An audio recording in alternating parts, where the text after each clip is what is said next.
All right, hell yeah. If you just want the 1 minute approach, we'll do it. That's what we're doing. So a skydiver's fallen. Yeah, we all know the terminal velocity is like 120 miles an hour, 125 miles an hour. That's like a 56 meters per second. Okay, but what we want to know, the question you want to know is, are you going to reach that by jumping off a 50-foot cliff? Oh, I don't even know that. So, well, let's just figure it out. So, you know what I mean? Like, I think the answer is hell no. Okay, this is going to be a long video. Who cares? Who cares? Because your velocity is going to change 9.8 meters per second every second. Let's just say your velocity is going to change 10 meters. So you need like 5.5 seconds just to get your velocity up to terminal. Okay, so that's a huge cliff. Like, so the equation real fast, 9.8 is the acceleration. Well, that's an equation. That's t to the 0. So we integrate that. We all know how to integrate. This goes 9.8 t to the 0 plus 1 divided by 0 plus 1.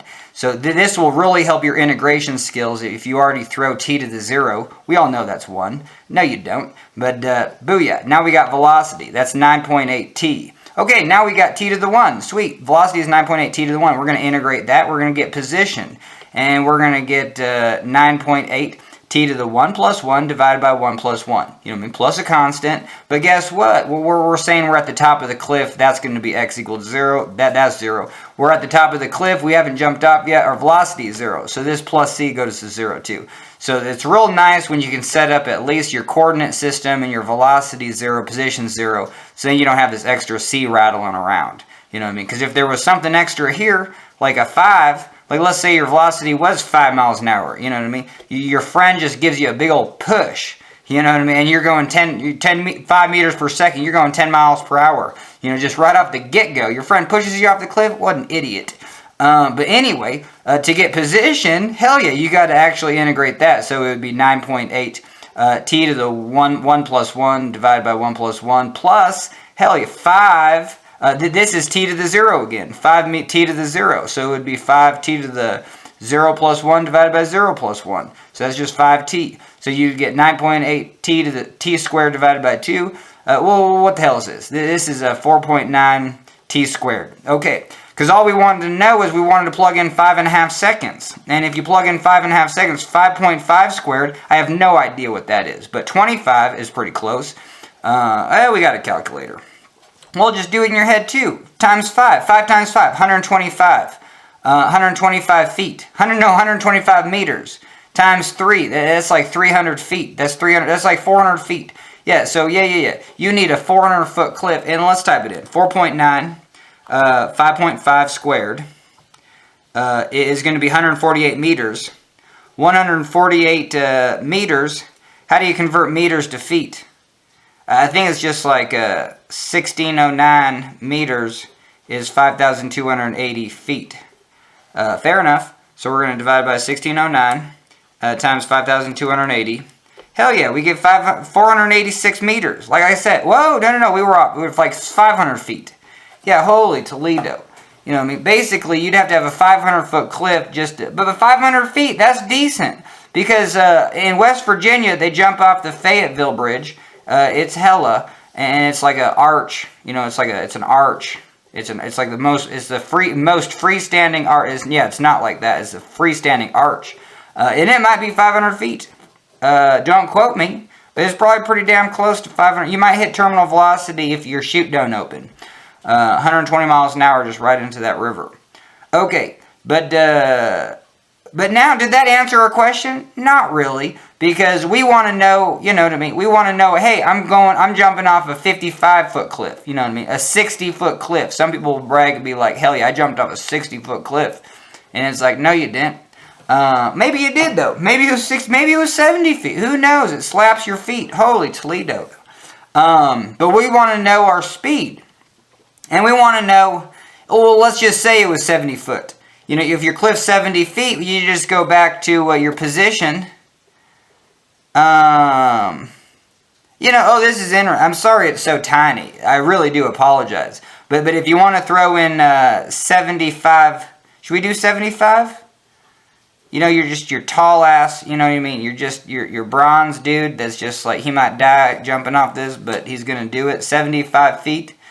Sure. Okay. So you throw 75 there, and you try to find your t. So 75 divided by 4.5, 75 divided by 4.9, I'm sorry, and then a square root of that. All right, so that's our time. That dude's going to be free falling for 3.9 seconds. Okay, so if we know he's free falling for 3.9 seconds, we want to know how fast he is. So we go back to our velocity equation. Well, that's 9.8 times our time. So times 9.8. Okay, he's going to be going 38. And I do need a conversion factor for this. So we're going to store that as x, and we're going to go 5,280 divided by 1609, because we'll use this meters to feet conversion. So we're just going to store that as m, or no, store it as f. We want to know feet. So yeah, we're going to go xf. And yeah, 125 miles per hour. What? No, that's wrong. Because we were saying 3.9 times 9.8 is 38 meters. And we're going to divide by 1609 times 5,280. And we get 120. Oh, damn it. See, this isn't the right conversion anyway. You know how we did meters to feet? Well, this is meters per second. So this x is 38. So we got 38 meters per second. What's the conversion for that? Well, I just do times 2 plus 25% tip. That's close enough. So we're going to go times 2, just times 2.25. You know what I mean? Blah, blah, blah. So you're going 86 miles per hour. Okay, hell yeah. So that baller that's jumping 75 feet, holy Toledo. But for the average person that's going to do that 55-foot cliff that thinks it's 55, well, let's type that in. So our position is 55. Our time to get there, so it's 55 divided by, oh, and I'm sorry, it's this equation down here. So 55 divided by 4.9, square root of that. So that's our alpha t. That's our time. You're going to be falling for over 3 seconds. 55-foot clip, you're going to be falling for 3.3 seconds. And I'm sorry this is tiny. We'll get better. I just don't care. But that's going to make me make faster videos. Get to the friggin' point. Okay, because how fast is the average person? You know what I mean? Now it's anyone. You know what I mean? This was definitely a dude. Now this is just general population. You know what I mean? You might get your you know what I mean? This might be a 12-year-old, you know what I mean, that's trying to hang out with his big kid brothers. I see, that was me. There's no way I was going to jump off. I knew that cliff was 55 feet. I was like, I'm just here to watch, you know what I mean? Holy Toledo. So I ain't jumping off no 55-foot cliff and landing on my belly and dying and drowning. That's why I'm still alive, because I haven't jumped off a 55-foot cliff. Anyway, yeah, 3.35 seconds. Now type it into your velocity. So your time is 3.3 seconds, so times 9.8. This is your meter, so 32 meters per second. This is my velocity, times 2.25. Well, yeah, you're going 73 miles per hour. Now, is that how fast you're going? Or is there drag force? Is drag force enough to actually slow you down where you're actually not going? So that's what we're going to answer.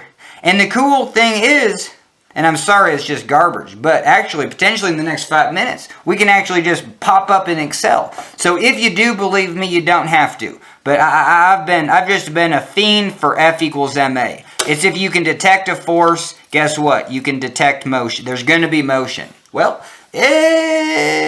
unless you're on the surface of the earth and there is no motion, there might not be no motion. Okay? And then we've got a free fall skydiver. Well, hell yeah, if you jump out of a plane, I mean, think about it. Like, how high do you skydive? Like, do you skydive 1,000 feet? Or is that low? Do you skydive 2,000? Do you skydive 5,000? It's 5,000, that seems like a lot of feet, but maybe you do. Do you think you...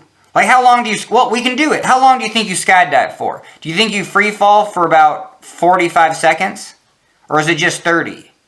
Let's say you free fall for What do you think? Do you think it's 30 seconds? All right, so if you free fall for 30 seconds, hell yeah, your position is... All right, hell yeah. So what we got is we got some cool colors. So we're gonna do our little skydiver, dude, and we're gonna do some skydiving. You know what I mean? Hell yeah. It looks like he's going backwards. Woo, woohoo. You know what I mean? Just doing it. But anyway, so what we also want to know is, hell yeah, let's say you got like a 50-foot cliff, you know what I mean? You got some water, you know, down here, and hell yeah, you got some sunshine. And woo, you're going to jump off that, you know what I mean? Let's say it's 55 feet, you know what I mean? Holy Toledo, have fun with that. Okay, so what we want to know is, like, hell yeah, how fast is your velocity? You know what I mean? Well, what's your velocity right there? You know what I mean? What's your velocity right here? Hell, it's 0. Okay, but I think the quick warm up. Okay, the backstory. The backstory for what we're doing is yes. Maybe you don't know this. 125 miles per hour. Whew, that's fast. Maybe 120, but 125 miles per hour spread eagle. You know what I mean? Just doing it, trying to slow yourself down because your chute didn't open. And maybe there's a chance you can land in a tree. Probably not. But, you know what I mean? If you're going this direction, be like, let's get this over with. My chute didn't open, so we're just going to go feet first. Hell, I forget. Well, no, let's look it up. Let me catch you on the flip side. Alright, hell yeah, we're back. This is a great speed for a lot of problems, you know what I mean, in physics. But I just looked it up, and you can go as fast as 218 miles per hour, and that's going to be the equivalent of 97 meters per second for the Canadian viewers. Alright, and you can go as slow, you know what I mean, what's your green light, you know what I mean, let's say you're trying to hit a tree because your chute didn't open. Hell yeah, you can go 98 miles per hour. That ain't bad. But you'd have to hit like you'd have to hit like the side of a building that was just angled so slightly and then just made a ramp at the end. Maybe, you know what I mean? If you ever found a building like that, maybe you could live. That would probably be your best because you'd hit and then you'd slide. Just slide it out. But that's 44 meters per second. But that's crazy. So this is spread eagle. This is that one, and then this is head first or feet first. You know what I mean? You're going 218 miles per hour. Okay, but this involves something complicated. Let's just get right friggin' to it. This involves F equals ma. It says that, hey, if you can detect some forces, you're going to detect motion. Now, when we're on the ground, you can stand on a scale. Hell yeah, we detect a force. So, oh damn it! Catch you on the flip side. Whoa! All right, my camera's acting up. But anyway, I just want to let you know. Hell yeah, this Kepler equation is the same thing as mg. We already know the gravitational. This is the equation of force. Remember that F equals ma? Well, here's the force of gravity. You throw that in. But guess what? That's just equal to... We already know what the acceleration is. If you're on the surface of the Earth, guess what? Your radius never changes. And your mass is over here. And then the force over here, your mass is right there. So those two cancel. And really, the acceleration is always the same. Because the mass of the Earth is always the same. The radius to the surface of the Earth is basically always the same unless you're on Everest or sea level. Gravitational constant, well, guess what? That's a constant. So this is the, you know, I want to make a 2-hour movie on this, but we got to get going. So, but this is exactly why, you know, force of gravity is just written this side, mg. You already know what this acceleration is. And then you're going to be 85 kilograms times 9.8 meters per second squared, and we know that 1 kilogram times 1 meter per second squared is equal to 1 Newton. So if that's the case, this is equal to, well, about 850 newtons, 847 newtons. 85 times 9.8, 833 newtons. All right, so booyah. So this is what you're going to weigh in newtons. If you had a scale that's like, it's either going to say 185 kilograms, but if it does have a Newton, you know what I mean, it's going to say 180 833 newtons. All right, booyah. But yeah. And then in free fall, though, this is the crazy thing. Because if you just jumped out of a plane, well, guess what? There is no earth pushing you up. Like this normal force, you can be like, what the hell is that? That's literally the structure of the earth. You know what I mean? We're talking molecules of mass that's holding you up. Now, when you jump out of a plane, you don't have that.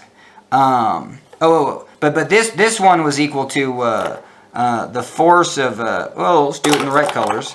So this was force of the gravitational force, you know what I mean? And we're just going to call this the positive direction because that's the direction that we're going to be free falling. The normal force is, we're just going to call it minus the normal force. It don't matter because they're equal. Is equal to your mass times your motion, your acceleration. Guess what? There is no motion on the scale on the Earth. You're not moving towards the center of the Earth at all. So guess what? That just big goose egg, and now you can take the normal force over there, and then you get Fg is equal to the normal force. Okay, but when skydiving, these are kind of like the two classic problems to do, and I think the third one would be, never mind. But the other classic one is jumping out of a plane. Well, oh, it's the ideal. There is three. It's the ideal. Let's say you jump out of a plane. Well, you don't have this normal force. But if you jumped out of a plane, you still have the gravitational attraction, and that's going to be pulling you down, and that's going to be equal to your mass times your acceleration. So, hell yeah. Now, you want to know your acceleration. Your acceleration is just the force due to gravity, you know what I mean, basically your weight, divided by your mass. Okay. And what's this going to be? Well, force due to gravity, that's your mass times, we said mg, you know what I mean? And that's divided by your mass. Oh, look at that. So your masses cancel. Just like we said up here, force of gravity, it has to have your mass in it. If you just want to use the, two objects, what's gravitational attraction? But that's the force that you're detecting, but that's equal to your mass times the acceleration you should be moving. So if you jump out of a plane, and then you can see, so that's why it's confusing, because here you have g, your mass, a mass of the Earth, all over radius squared. So you have your mass on that side, and then your mass on that side. So now you're just left with the g, mass of the Earth, divided by the radius squared. Mass of the Earth don't change. Radius of the Earth don't change. Gravitational constant don't change. But that's why you always just get this acceleration of 9.8. So when people are talking about 9.8, that's what the hell, you know what I mean? They should be talking about, you know what I mean? That's why I want to make this video a little bit longer, because, yeah, I want to make 10 more videos that say, yeah, never just use mg as equal to, like, your weight. Hell no. Mg is going to be equal to the gravitational constant times your mass times the mass of the Earth divided by the radius or the distance from the center of the Earth. Maybe you are on top of Mount Everest. So the distance of the radius of the Earth plus the height of Mount Everest, and then square that, and that will give you your actual weight. Because the height of Mount Everest is a little bit, we're talking 6 million. Meters plus, what's the height of Mount Everest? 9,000 meters? Yeah, we're talking, 6 million plus 9,000. So now you have a number that's 6 million, 9,000, yeah. And now you're squaring that, and that's going to make your weight less. Sure, weight on Everest, you're going to be a half pound less. You know what I mean? And I hope you're sticking with me, because it's amazing. This is the basics. You can't say F equals ma, and then talk about gravity if you didn't use the actual equation for gravitational attraction. If you're just like, oh, we've done that, the radius of the Earth doesn't change, the mass of the Earth don't change, and we're just satisfied with mg, or this g part being 9.8, and whatever your mass is, well, then that's going to be your weight. You know what I mean? So we're just so satisfied with g is equal to 9.8, and F equals ma of gravitation, of gravitation. You know, no one does Fg is equal to Kepler. Anyway, okay, let's get the hell on with this. So that's why right here, the acceleration once you jump out of a plane is going to be this g. It's 9.8 meters per second squared. Now what the hell? Now you have to really get down to what's the definition of acceleration. So we got g, it's an acceleration. You got a, it's an acceleration. That's change in velocity, change in time. So the change in time is, hey, we'll check this out. Your change in velocity is 9.8 meters per second. Hey, there's another second there. Per 1 second. So this is a great way to write acceleration, because now it's set up as change in velocity. Hell yeah, 9.8. Change in time, 1 second. So for every 1 second, you're going to change your velocity. You're going to increase your velocity by 9.8 meters per second. So if you jumped out of a plane, your velocity is 0. But then in 1 second, guess what? Your velocity is 9.8. By second 2, your velocity, well, let's just do it. 9.8. Well, let's just say this is 10.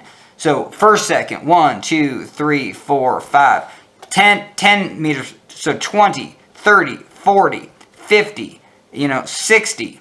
And then we said if you're spread eagle, if you jump out of a plane and you're just spread eagle, the force of friction of the air, you can actually stop at 40 meters per second. So your final velocity can be 40 meters per second. But in an ideal situation, let's say you just jumped into a vacuum tube, connected to the earth, and 4 seconds later, hell yeah, you're going to be going 40 meters per second. You're already, in 4 seconds, you could be going that fast. But we all know that drag of air slows you down. But because it slows you down, this ideal of saying your change in acceleration is 9.8 meters per second. Well, sure, the first second, yeah, air ain't going to help you out. There's going to be no wind resistance. And so, yes, in the first second, you will be going, and 10 meters per second is about 20 miles per hour. So you're going 20 miles per hour, then 40 miles per hour. By second 3, hell yeah, you might be going 60 miles per hour. But then at 60 miles per hour, and this is a physics thing, 55 miles per hour, or about 40 to 55 miles per hour, is when, if you want to increase your car's speed, all you're doing is fighting drag. So that was the, just off the little tidbit that I was reading. 1970, the oil embargo, or whatever the hell happened before I was born. And that's why that song, that classic rock song, I Can't Drive 55, that's got to be due to that oil embargo. There's literally a song that says, I can't drive 55. And that's because the whole United States had to reduce their, because this is the, all right, holy Toledo. My camera only goes for 10 minutes, and I lose my mind. I lose my train of thought. So anyway, let's just catch up to speed. So, sure, in 4 seconds, you might be going 60 miles per hour. Air might be negligible. But after that, from going from 60 miles per hour to like this terminal velocity of 120, well, hell, that might take some time, because you do have a lot of air drag. So what we're going to do today is that equation. We want to know, hell, if you jump off a 55-foot cliff, is it ideal? And then we're going to do the ideal one in about 2 minutes. But the end of this video is going to be using Excel to do the more difficult one. And the cool thing about Excel is we'll do it for 2 scenarios. We're going to do it for this spread eagle, and then we're going to do it for kind of a head first dive. And we're going to see, because a head first, or feet first or head first when you skydive is the same thing as jumping off a cliff. No one jumps off a cliff in spread eagle. They do it feet first. And so this is a real ideal. Your drag is real minimal, because your drag is really a function of this surface area. So if your surface area is just real big, your drag is hella. But yeah. So if you jump off a cliff, we want to know what the ideal is, and we want to know with air friction. You know what I mean? Well, what's your velocity jumping off 55? Are you going 60 miles per hour? That's what I want to know. You know what I mean? Are you going 60 miles per hour when you hit the water, ideally? Okay, and we can do that. And we don't need to use integration. Because okay, and the other thing that we're going to look at, maybe right away, is, so we already looked at, hey, your velocity is going to change 9.8 meters per second. I already looked it up. When you go skydiving, you do it at 14,000 feet and you go 60 seconds. And before I made this video, I was just trying to wing it, and I was guessing, what do you do? I was saying, if you free fall for 30 seconds, you know, I mean, what distance would that be? You know, so let's look at what ideal is, and then let's look at what actual is. Okay, so let's do that. So what we need to know, we need to start out with the basis. So I'm not even going to write F equals ma. What I'm going to write is acceleration is 9.8 meters per second squared. And we said acceleration is change in velocity, change in time. So every second you're going to increase your velocity by 9.8 meters. And holy Toledo, you said you're going to jump from a high, you're going to free fall 14,000 feet. What's that in meters? 5,280 feet times 1609 meters. So that's okay. So 14,000 times 1609 divided by divided by 5,280. Okay, so that's 4,266 meters. Okay, booyah. So now we need an equation. So this is the integration I will do, because this is the simplest one. And what you're going to do is you're going to do this. Acceleration is equal to 9.8 t to the 0. Because your acceleration is always 9 As long as you're near the surface of the earth, even if you're up in a friggin' plane, it is pretty close to 9.8. You really have to get pretty close to the stratosphere for that to change. You have to get really far away from the center of the earth. But if you're just on a plane, you know what I mean, next time you're on an airplane going at 35,000 feet, I actually want to bring a scale. That would be real fascinating. Take a scale up to 35,000 feet. Oh damn it, this is perfect, because I was just like, there's no way to like hike Mount Everest and weigh yourself at the top, because your weight difference is only a half a pound, because you're just farther away from the center of the earth. And the gravitation, the force of gravity, like I said, is mass of you, mass of the gravitational but it's the radius squared. So actually, if you get farther away from the earth, you double your distance from the earth. The force of gravity is a quarter. But to double the radius, that's crazy, because it's 6 million meters. What's that in miles? Well, divided by 1609. So 6 times 10 to the 6 divided by 1609. That's 3,000. It's about 4,000 miles.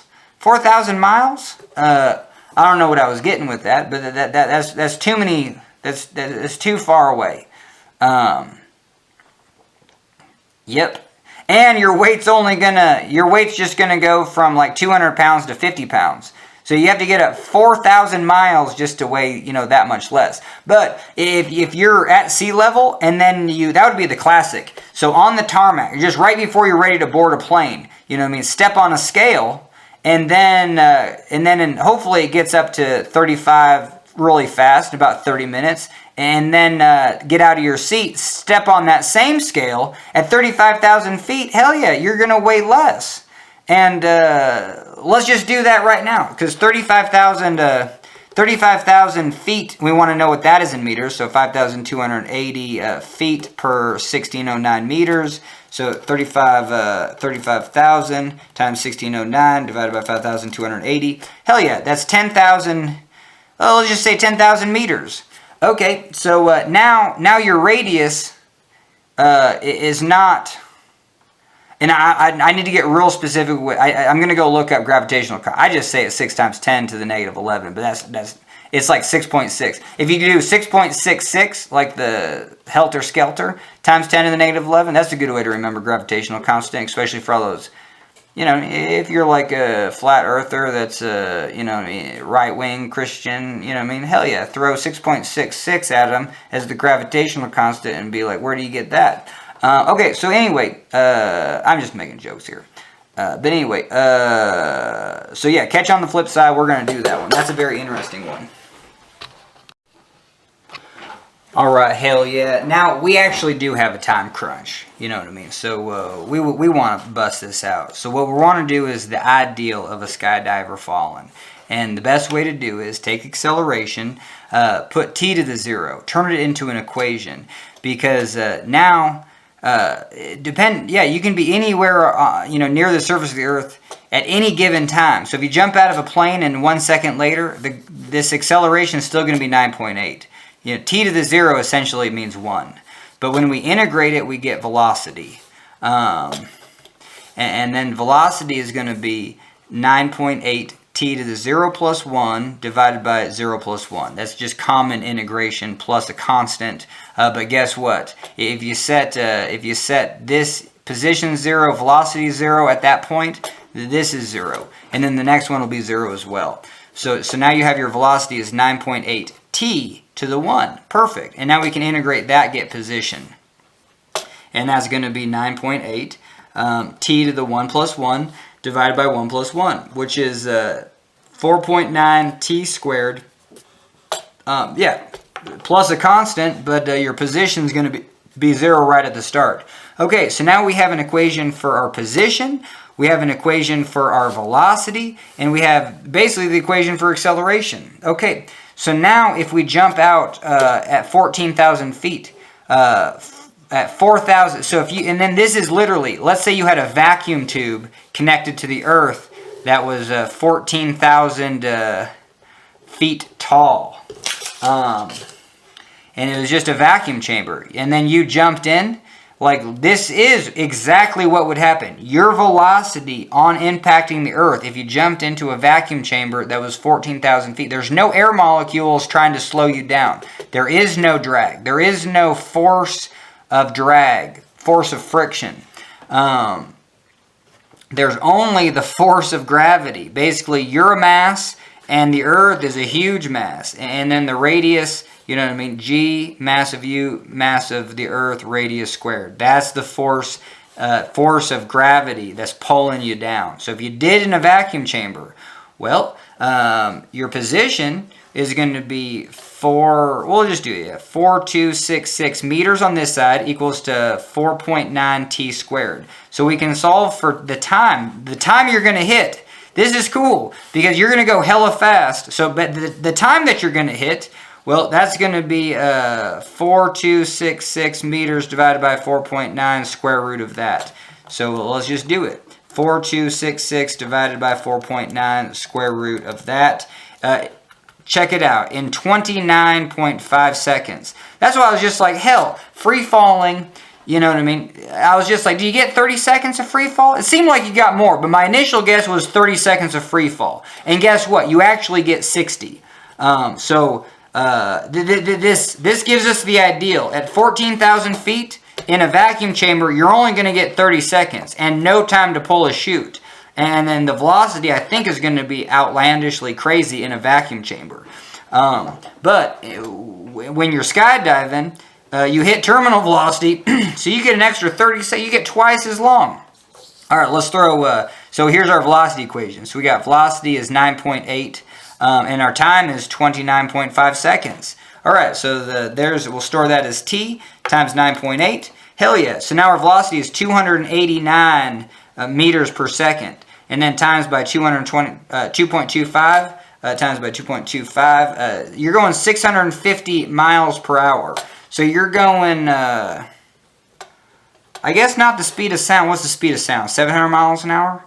But yeah, oh, that's interesting. So even at skydiving height, at 14,000 feet, but let's say we made a vacuum chamber that was 35,000 feet. So we're going to go 35,000 divided by 5,280 times 1609. That's so now our position is 10,665 meters divided by 4.9 square root of that. So divided by 4.9 square root of that.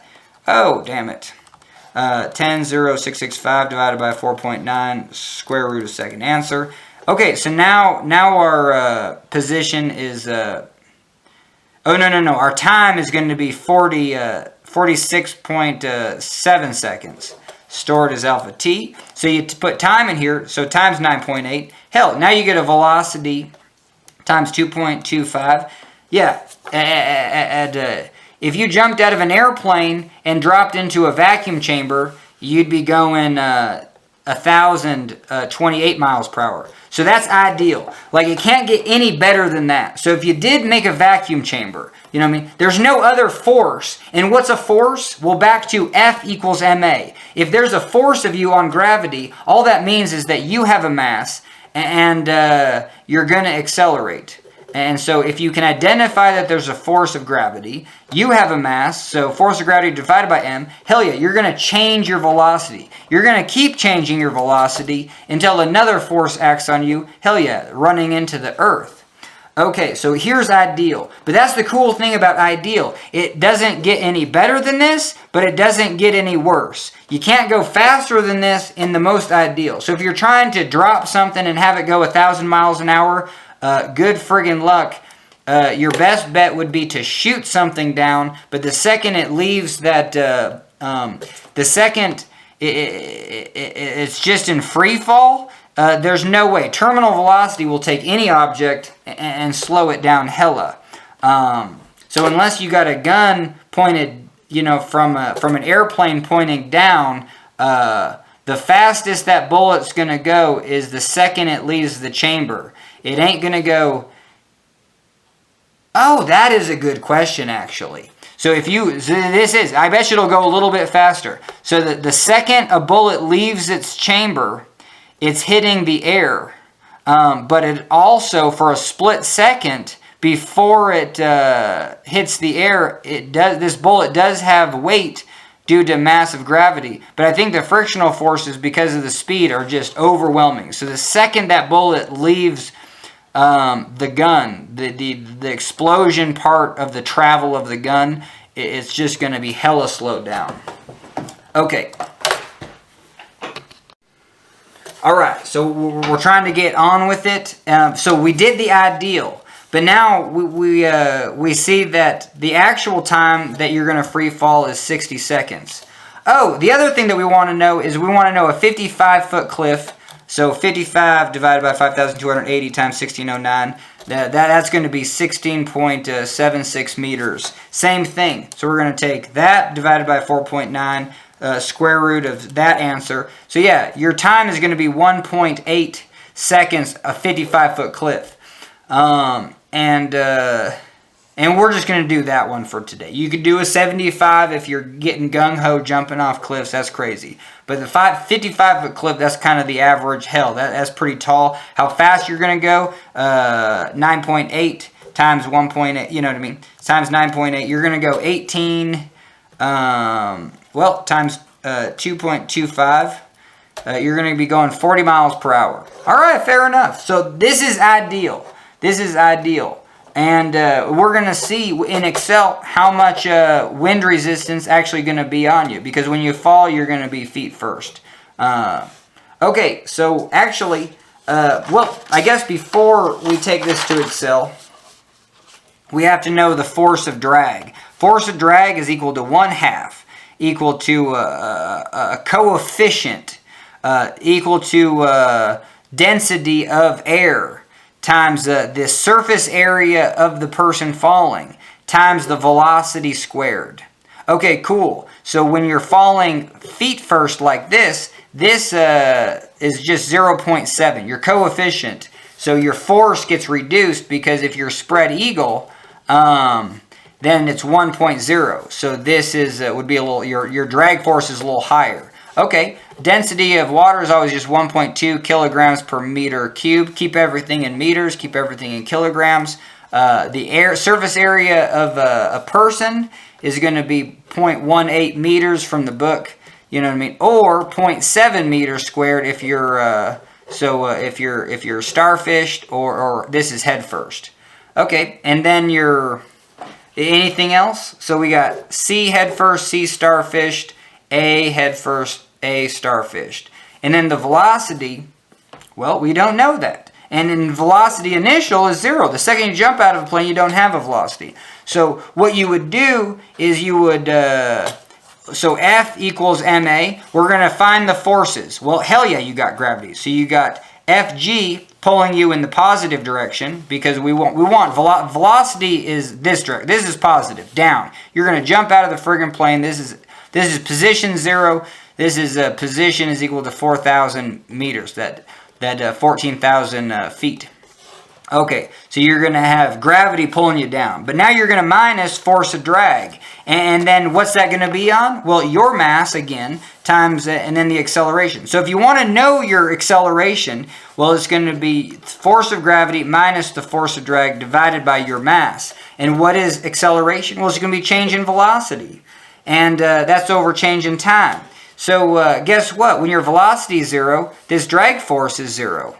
So right when you jump out of the plane, you got no velocity, you got no drag. So this is 0, and then your acceleration is just the force of gravity, which we said force of gravity, well, you can do it two ways. It's Gmu, m of the Earth divided by r squared, or it's just mass times the acceleration. Because this one is equal to your mass times g, and then these cancel, and perfect. Now you have, yeah, anyway. So you can do it so many different ways. I would try doing it this way, because it'll make astrophysics just seem a little bit easier. Okay, but that means right off the bat, no drag. You're going to change your velocity. This is going to be 9.8. And then at terminal velocity, guess what? Terminal velocity, this is going to be, so what the hell is force? Well, force of gravity, or your weight, is equal to your mass times the gravity. So for our problem, it's 85 kilograms times 9.8, and that's going to be 85 times 9.8. That's going to be 833 newtons divided by 4. Hey, approximately 200 pounds. You know what I mean? It's not divided by 4. It's probably 833 divided by 4.2 or something. No, what was this? 85 kilograms? 85 times 2.2 or something? Yeah, I thought this was just 187. Yeah, this is just like 187 pounds. But anyway, so what's the conversion? You got to divide by more than. You got to divide by 833 divided by 4.5. Yeah, you got to divide 833 divided by 4.4. You got to divide 833 divided by 4.45. There you go. So, yeah, the conversion from newtons to pounds is divided by 4.45. And that's a crappy way. If you want to remember newtons to pounds, just do this. 1 kilonewton, because that's what you'll read on carabiners. That's going to be equal to 1 Mike Tyson. And if you look up Mike Tyson's weight, it's 125 pounds. What the hell am I saying? 225 pounds. So 225 pounds is 1 kilonewton. That means 1 newton is equal to 0.22 pounds. And then what's the inverse? 0.225 inverse that. That's 4.44. Perfect. 4.45. Close enough. 4.4. Repeat. So anyway, so there's your conversions from newtons to pounds. But anyway, what I'm getting at is the force of drag is also going to be 187 pounds when your velocity is hella high. And if your velocity, but also this equation is so set that your velocity won't increase, because once your forces, if gravity is pulling you down, and then you're going to detect motion. Yes, we detect positive motion. You're going to go faster. But then all of a sudden the force of the drag force is going to be equal to your weight. Force of drag is equal to your weight. Well, guess what? No, your acceleration is no more. You keep your velocity. Hey, you get to keep that. That's your take-home prize. But your change in velocity is 0. You're going to hit terminal velocity. That's why 125 miles per hour or whatever. And then there was a couple. It was yeah. We either have 125 for some of the story problems. It can be as low as 98. That's amazing. You go full starfish, but that's the thing. You tandem jump with another person. There's absolutely no way you're going to be going 98, because your surface area is the same, and your weight is just doubled. So your surface area is the same, but now your weight this side, your force of gravity that you're trying to balance before your change in velocity is 0, your acceleration is 0. This is your mg is double because you're hooked to another person. So yeah, you'll probably tandem jump at 125 miles per hour. That's probably where that comes from. And yeah, you have to be under 200 pounds. You have to be under like 250 pounds to actually skydive. So I mean, you're talking about a 400-pound unit falling through the sky with the same surface area as just one spread eagle person. But that's why your speed is kind of hella. Sure. Okay. Let's throw some more time on the clock. All right. So basically, I think we're there. But what we got to do is we got to. Oh damn it! We need to set up our equations. So F equals ma. So you're identifying the forces. We're a force detector. Well, we know we have the Earth, and we know we're pretty close to the radius of the Earth, and we know we're a mass. So guess what? Force of gravity, gravitational constant, mass of us, mass of the Earth, radius squared. Okay, or just force of gravity is mg. It's the same thing. But what you're saying is F equals ma. So this is the force. So this side goes on that part of the equation. This is equal to ma. This is the acceleration. Gravity goes on that. These cancel. Got it. But over here, so we're just detecting forces. The gravity is always a force that we're going to detect. So we're going to put force of gravity. And that's going to be making us go faster. And now we're going to minus the force of the drag because that's going to make us go slower. That's going to be equal to our mass times our change in velocity. Okay, so now we can just put them in. We said the force of the gravity is just our weight, which we call mg. So this is mg minus force of drag is equals to our mass times acceleration. Okay, and now we can type in what the force of drag is. That's 1/2 c rho, the density of air.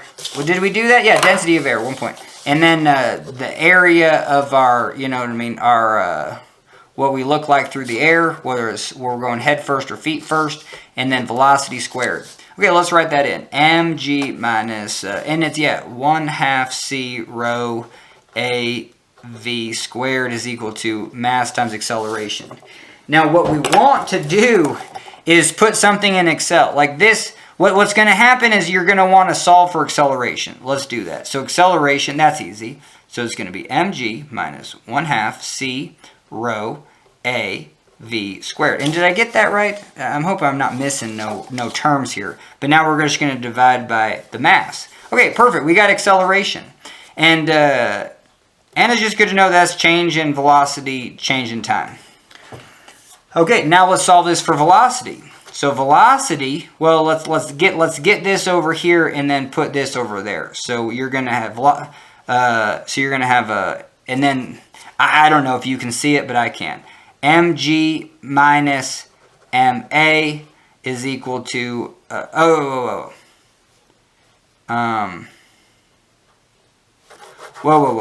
the hell do we want to do?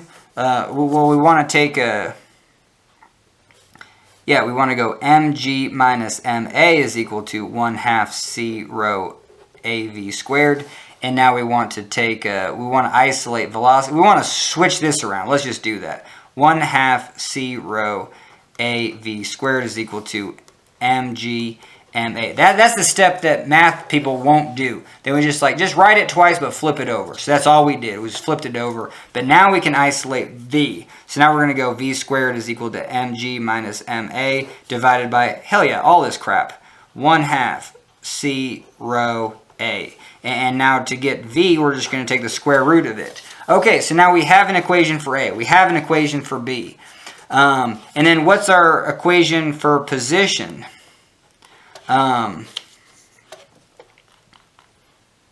This is what we have to do in Excel. So this is probably the simplest thing you can do. It's way simpler than integrating this. Because if you're going to integrate this, I don't even know how I don't know how.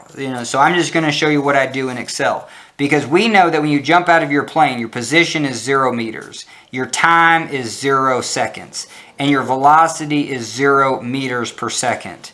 Okay, but we know that your acceleration when you jump out, so this is going to be 0, and then you know it says mg over m, which is just g. So you know your acceleration right at the beginning is 9.8 meters per second squared. So in 1 second, so this means that you're going to change your velocity, change in t, acceleration. You're going to change your velocity by 9.8 meters per second every 1 second. This is the better way to write any acceleration number. Don't write it like this. Write it 9.8 meters per second every 1 second. Because then if you have accel, well, guess what? You can be like time 0. I know my position 0. My velocity 0. But hell, time 1 second, I know my velocity, my change in velocity is going to increase by 9.8. So my velocity is 9.8. Now what's my position?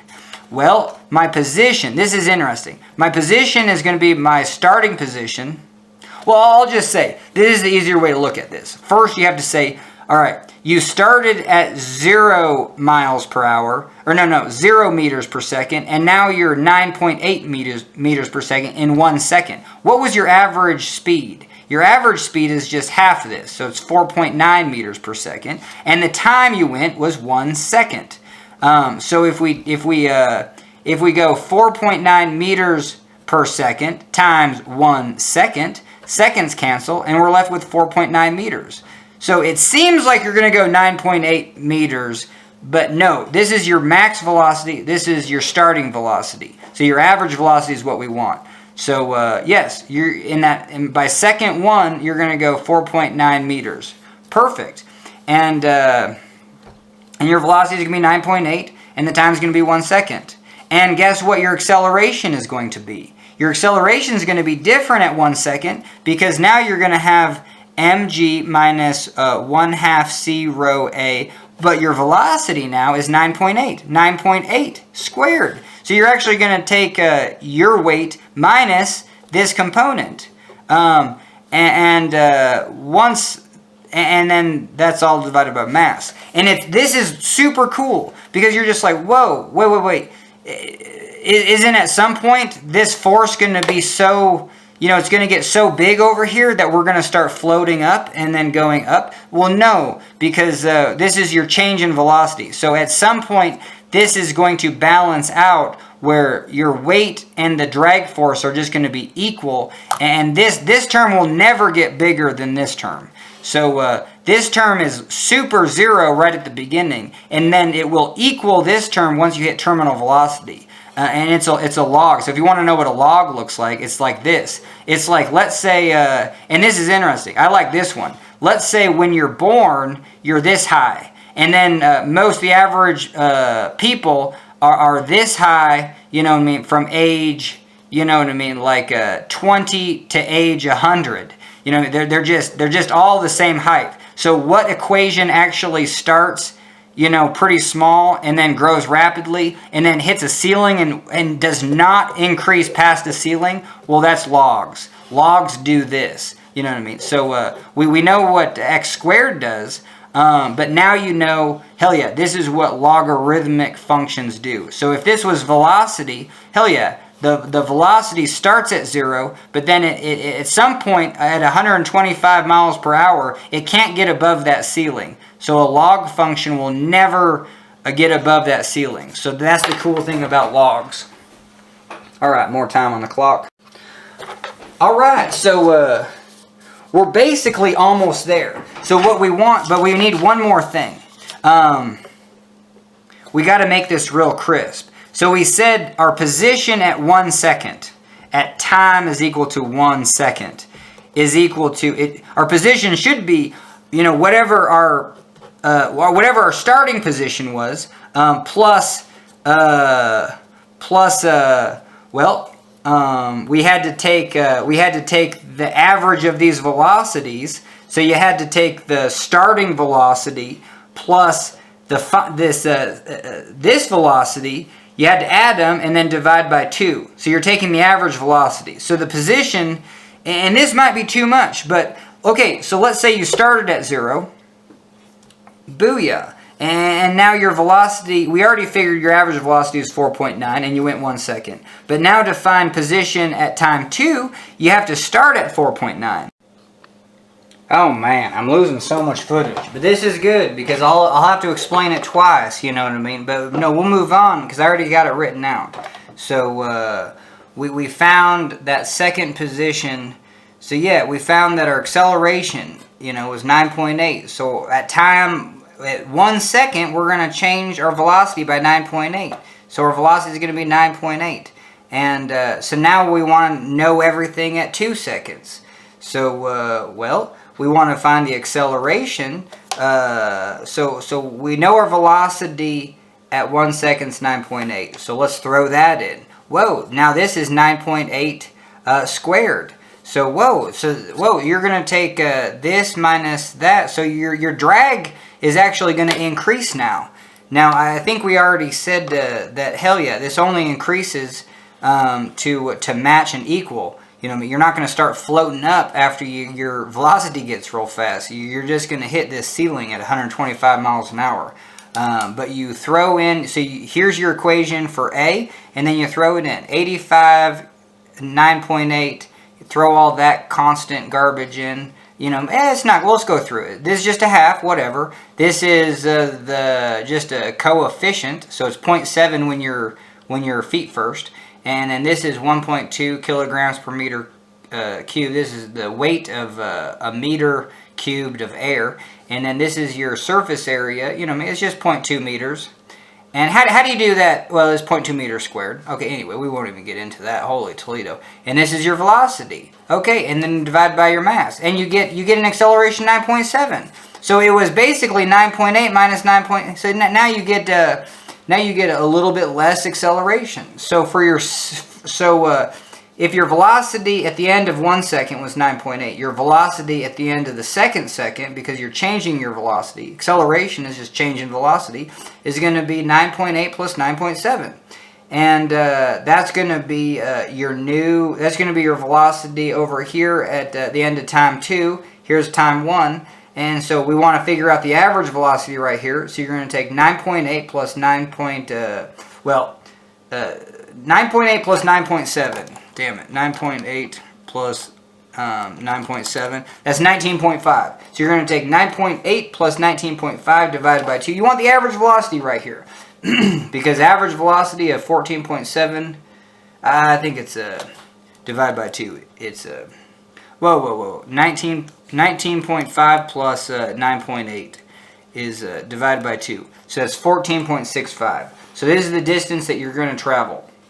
So at the end of 1 second, you were going 4.9 meters. And now you're going to travel another 14.65.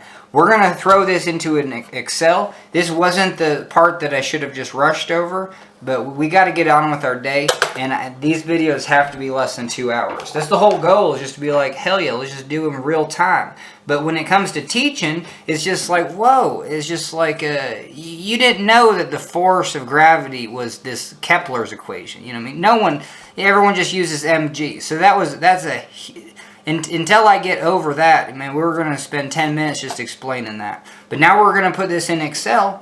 Why do we do that? Well, because if we can put it in Excel, if we can just say, hey, for every incremental second, excuse me, for every incremental second, we're going to figure out how long it takes to actually get to terminal velocity.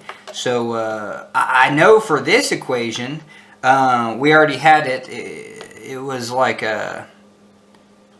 feet first. Hell yeah, you go fast. This was like the 218 miles per hour.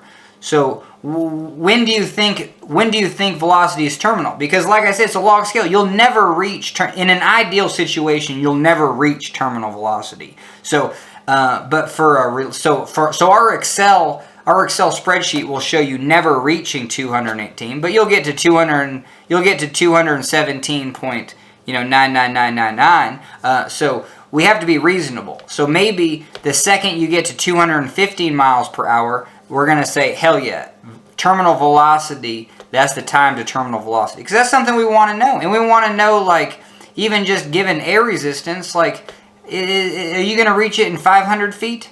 Are you going to reach it when you base jump, like off of a building or a bridge?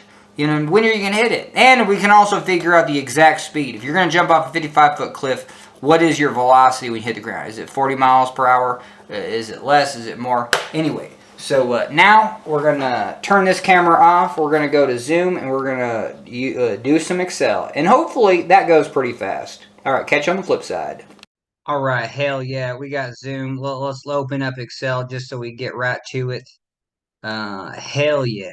All right, so now we want to actually, let's just type in our first equation. Force of drag, you know what I mean? That's 1/2 times, and we're just going to go right here because we don't want to mess this up. So this what if you look at the website here, but there you go. So where the hell's the equation?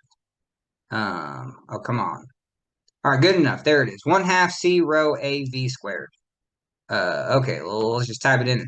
1/2 C, P rho, A, V, a little lowercase v squared. Okay, perfect. And then we're going to go force of gravity. Well, that's going to be M times G. G, we're just going to do 9.8. We're just going to make it so simple. All right, and then what's this C? Well, so here's where you can see all of them. And so here's your coefficient. This is why this equation's so empirical. You know what I mean? This is why I did let's go back to this. This is why, okay, F equals MA. This is why I did like a 20-minute rant this morning that says, hell yeah, if you're free falling through the sky, you know what I mean? You are actually taking molecules of air that are stationary and then moving them out of the way. You know what I mean? And let's say you're actually moving them this way. Just you're falling 120 miles an hour. You hit the air molecule. You're going to take the air molecule 120 miles an hour with you. Now, that's not kind of the case. It kind of rolls off you. But let's say you do increase its speed. So every air molecule, you're actually increasing its speed. So by the time it goes by you, hell yeah, it's actually going like a certain speed. So you just took a mass, that M, and then changed its velocity. It had zero velocity until you friggin' run into it because you're skydiving. And then you changed its velocity. And then so there's a force required there. And that's probably that's the friction of drag. So this F equals ma is literally how the universe works. But then Galileo just came up with this equation, and it's pretty good. You know what I mean? It works, but it's still empirical. Well, some parts of it aren't. Okay, so this area is not empirical. This density is not empirical because if you double the density, you double the force. Double the area, double the force. Double the velocity, you quadruple the force. 4 times the force. And then so I guess the only thing, is a little bit loopy is the coefficient. And so let's look at that. So coefficient of a skydiver feet first is real small. Well, it's not real small, but here you go. Feet first skydiver, 0.7. Horizontal skydiver, 1. Only thing worse is a flat circular plate. Can't get no worse than that. But hella airfoils, hell, there's hardly any drag at all. That's amazing. Did not know. Teardrop shape. That just slices through the air. Just like I said, that just pushes the air molecules to the side. Where a big old skydiver just like plows through them. You know what I mean? It's literally zamboniing the air. It's sucking it in and then holding on to it. You know what I mean? Transferring all its force into your. Anyway, I think we got it. So I got to get rid of that zoom. And okay, let's just get on with it. But yeah, that coefficient is 0.7. Got it. Let's move on. 0.7. What's the next thing? Density of air. So that's rho. That's going to be 1.2. And it's good to have units on this. That's kilograms per meter cubed. Okay. Gravity. That's meters per second. I like to do it meters per second, but that looks weird, so we'll just go meters per second squared. Okay, perfect. And now guess what? Guess what our position initial is? You know what I mean? Or x, our x at time equals 0. Well, hell yeah. That's just we just jumped out of the plane. That's 0 meters. Well, just 0 meters. And guess what our velocity at time equals 0? Well, that's going to be 0 meters per second. Like I said, we just jumped out of the plane. We got no velocity. But guess what our acceleration at time equals 0? Well, this should be 9.8. And it is, but we'll take a look at it. Meters per second, or just do this. Squared. Okay, because now we need to, okay, so F equals ma is the Bible of equations. So we need to actually sum the forces. So sum the F side, or just find the force. We need a force detector. So force detect the detector is equal to mass detector times motion detector. Detector. Now you can have motion, you can have velocity where your acceleration is zero. That's what we're going to get at. We're going to get to a terminal velocity where there is no more acceleration. But that's fine. But literally, if you're detecting a force with a scale, well, guess what? You're not moving anything. But if you're like, hey, usually you'll be over here. I detect motion. Whoa. Like, is it a constant velocity? Because if it is, then our forces we can have forces, but this acceleration component is going to be zero. But anyway, so we want the force detector. So the forces that we're detecting are gravity, and then air friction. Okay, and that's just called drag. Air drag. We'll just call it air drag because it might not even be friction. Like I said, you're plowing through air molecules. You're taking a F equals ma. You're taking a molecule of air and you're changing its velocity. So, friction, sure, even friction.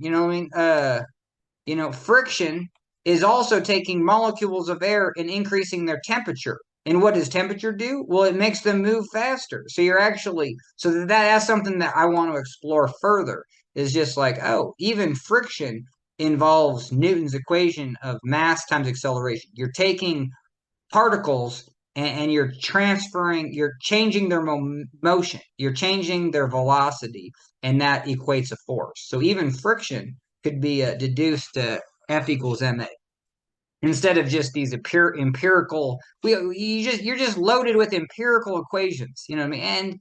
And that's cool. But I like just real crisp. F equals ma is crisp. All right, so this is going to be Fg, force of gravity, and this is going to be force of drag. Okay, and then so how does F equals ma work? So we have F. We're going to do equal. Oh, damn it. Equals ma. I don't know any way to do that better. But so your force is over here. Well, you're going to have force of gravity is going to pull you in the positive direction. We're saying that's positive. You're going to go hella fast. You're not going negative 120 miles an hour. You're going 120 miles an hour. But then the force drag, that's going to be minus. So we're going to go minus force drag. It's also going to be a positive, but we're just going to subtract it. Okay, but let's get rid of this positive. So now you know. Now you kind of know that we got the gravitational force minus force of drag, and that's going to be equal to, damn it. Bummer. I don't know just how to insert that. There you go. You go, there you go. You just do equals insert. Okay, and that's going to be equal to, well, the mass of the skydiver times the acceleration. Okay, and then anyway, and then what was FG anyway? Well, FG that was just equal to mg. Right here, mg. And then that's just we got to do the mass of the actual skydiver. So the mass of the skydiver is 85 kilograms. 85 kilograms. Whoa, whoa, whoa. All right, and let's write this out. So this is going to be the mass of the skydiver, gravitate times g minus 1/2. So we're going to go 0.5. Or I guess we just do 1/2 because it's not an equation. Times c, which is okay, times rho p times a. Well, we didn't do a. So the area of the skydiver. I don't know why Excel wants to be so helpful. It's not really helpful. All right, meter squared, 0.2 meters squared. Sure, whatever. And okay, so yeah, back to this one. So did we get it all? No, times v squared. Okay, perfect. So all that is going to be equal to well, your mass times your acceleration. So all right. And I guess we have to write it out. This is terrible writing it out in Excel like this. But acceleration, that's going to be equal to mg minus 0.5 c rho a v squared divided by m. So, hopefully you got that from the other video. And then the other equation that we want is v. The velocity is going to be equal to the square root of mg minus ma divided by 1/2, well, just 0.5 c rho a. All right, so okay, we got it. I think let's just do it. So okay, here's your position. Position 0. Position 0 meters. Oh, okay, 0 meters. Your velocity is going to be 0 meters. And then your acceleration. Guess what your acceleration is going to be? It's going to be this god-awful equation. So now we actually have to write it in as equation. So here you go. Your acceleration. Oh, damn it. And we got to go. We got to insert we're going to go escape out of here. We got to insert I guess I don't need to. I don't need to. We just move this. We're just going to go move that over. And we need time though. We need time. There you go. And we're going to insert a row. Whoa. Insert a row. Insert. There we go. All right, so our time is in seconds. I don't like that, but I do like that. Time is in seconds. X is in meters. Velocity is meters per second. Acceleration, meters per second squared. Okay, booyah. So we're ready. So time 0, X is 0. Velocity is 0. Acceleration, like I said, it's 9.8. It better be 9.8, but it's this crazy equation. We have to go acceleration is parentheses, mass. All right, and then we 85. And then we got to go F4 because that doesn't change. Times G. So Excel sucks because it's just real hard to, and then this is F4 because I don't just like F4. I don't like hitting the function keys. They made those keys so hard to even hit. Why'd they make them so small? Like those keys should actually be 3 times as big as all the other keys on the keyboard. Don't make those small. They're far away. What do you think? Like, yeah, it feels like I'm going to another state just to hit a function key. You know what I mean? It's just I gotta pack my bags for a big road trip just to hit F4. I mean, I'm ready to quit Excel right now. Okay, but we got to get on with it. Okay, the mass again. And guess what? F4. You got to put those $2 signs. Okay, times the what? No, I'm doing the wrong equation. Damn it. Okay, so mg minus, I'm doing this one, 0.5 times c, pack my bags, F4, and then times rho, 1.2. Pack my bags again, F4, times a. Oh, we're going on 3 different trips in the last 10 seconds. Okay, pack the bags again. Times v. Now this one, check it out. Look at our velocity. So we go to this cell, and guess what? We don't pack our bags. Don't dollar sign this way. We got enough money for our trip. Look at all that money we got for our trip. Holy Toledo. Because this is going to change. We want this to change. Okay, and then we're going to go squared. All right, so let's double check because that was crazy. So mg right there, booyah, minus 0.5 c rho a v squared. I didn't really check it, but check this out. Enter, and it should be. No, damn it, I forgot one. Because we have to divide by m. Because divide by m. Guess what? Another road trip. F4. Enter. Booyah. 9.8. That's exactly what we want. So now here's the complex part and the simple part. Now, so check it out. This is just change in velocity. Change in velocity. Velocity. So do the easy stuff first. Wait, you're telling our velocity just changed by that much? Well, let's do it. So we're going to go here. We're going to be like, well, what was our velocity? We're going to start with this, and then we're going to add that. Like, that's it. Okay, so look, our new velocity is 9.8. That's amazing. You know what I mean? Okay, and guess what? Let's say our how far did we travel? We started 0, and it looks like we traveled 9.8 meters because now we're traveling 9.8 meters per second. Yes, if we stop, if in the first second we got up to 9.8 meters and then we just consistently went 9.8 meters, yes, every second we'd be traveling another 9.8 meters. But hell no, we started at 0, and now our velocity is 9.8. So what's our average velocity here? Well, let's just do it. So yeah, let's just write it in.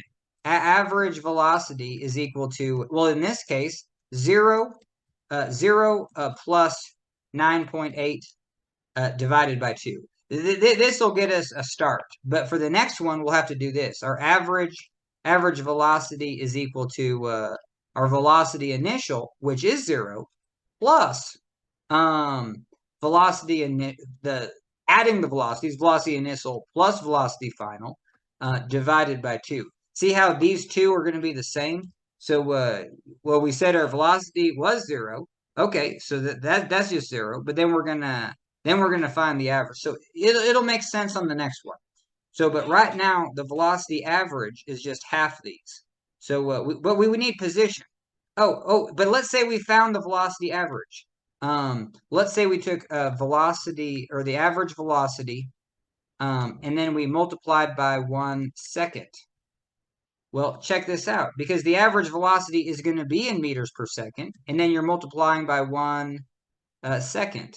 So it looks like seconds cancels, and then you're just left with meters. So perfect. So to get our position, and that's why go through all those steps, because I think it goes, what pays off most is being like, oh, this is our max velocity, this is 0, so we have an average velocity. It's just halfway between this, and that works for the first one.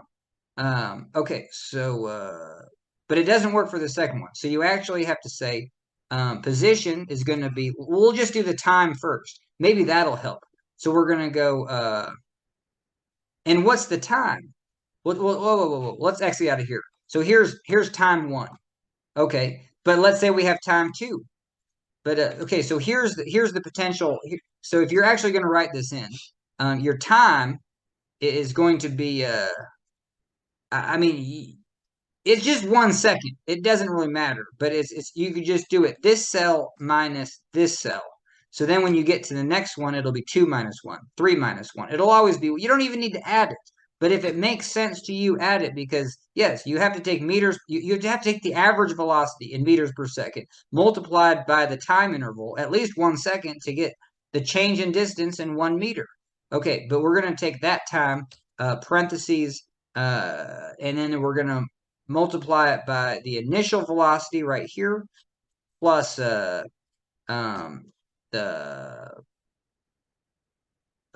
velocity initial plus the velocity it won't even let me write this crap in, so we got to go C16, there you go, because the equation's in the way, and then divide by 2. All right, so I think that will do it. Yes, 4.9 for the love, you know what I mean? Holy Toledo. Okay, but guess what? Now we can find our new acceleration, because if we drag this down, it should be 9.7. Booyah. And why is it? It's because it's a function of this velocity. This new velocity goes into this velocity squared. So it's actually a real big component of it. So our change in acceleration is going to get reduced. Check this out. It's a minus. It's going to get reduced quite a bit, quite fast. Okay, so now our new velocity. Oh, so check this out. So when we drag this one down, aren't you just going to add this 9.7? Hell yeah. And 9.8 plus this is that. Okay, but now how do we find our distance? Well, you can just drag it down because we insert it correctly. But no, we want to go through this one so you actually can visualize it. Okay, we're already 4.9 meters after the first second. That plane is 4.9 meters above your head, and like forward a bunch because it's a friggin' plane. But if you're jumping off a diving board in 1 second, you're already 4 meters closer to the water. You're 1.4, I mean, what am I even saying? 4.9 meters away from the diving board. Okay, so to find our new velocity, you're going to have to take, well, look at this. You're going to have to take the initial velocity. Well, you're going to have to take you're going to have to take, oh. Oh, damn it. I didn't do this one quite correct. Let's redo this one because this one should say you have to take we need another parentheses here. We need a parentheses. You need to take this initial position and then add it to all that craziness.